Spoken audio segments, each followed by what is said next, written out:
ज्ञान वो इन्वेस्टमेंट है जिसका डिविडेंड यानी मुनाफा जीवन के अंत तक मिलता रहता है।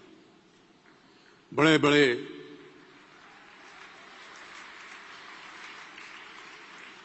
बड़े गुणीजनों साहित्यकारों का हमारे घर में आना जाना हुआ करता था। उन्हीं के बीच बैठकर उनसे बहुत कुछ सीखने का मुझे सौभाग्य भी प्राप्त हुआ। मैं ऐसा मानता हूं कि एक सामान्य जिंदगी जीने के लिए इंसान को रोटी कपड़ा और मकान के अलावा अगर किसी चीज की सबसे ज्यादा जरूरत होती है तो वो है शिक्षा, एजुकेशन। आपके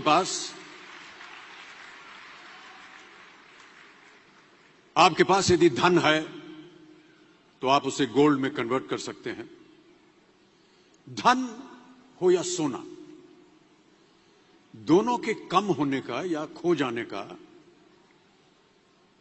डर हो सकता है, पर यही धन को अगर हम नॉलेज में कन्वर्ट करते हैं तो वो कभी कम नहीं होगा और ना ही उसकी चोरी हो सकती है।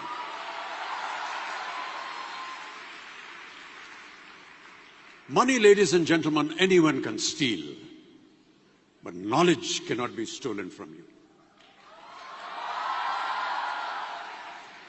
इसलिए मैं समझता हूं कि शिक्षा के प्रति जागरूकता बढ़ाने के लिए महिलाओं और बेटियों को शिक्षित करना ये बहुत ही आवश्यक है। और इस अभियान में, जी हां, इस अभियान में मैं अपना योगदान देता रहता हूं। अब देखिए, एक राजा ने कितने राज्यों पर विजय प्राप्त की, कौन कौन से शस्त्रों का इस्तेमाल किया, कितने सैनिक थे, ये शायद आपको याद न हो, पर जीरो की खोज किसने की, बल्ब का आविष्कार किसने किया, राष्ट्रगान किसने लिखा, ओथेलो मैकबेथ की रचना किसने की, ये आपको जरूर याद रहेगा।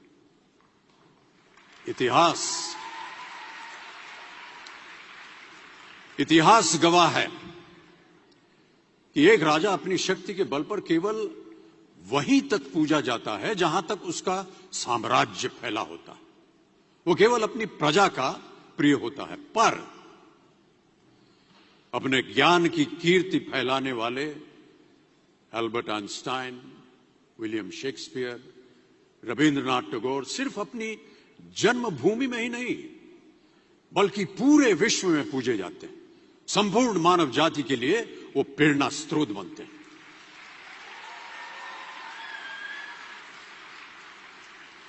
इसलिए आप सबसे मेरा आग्रह यही है कि सीखते रहिए।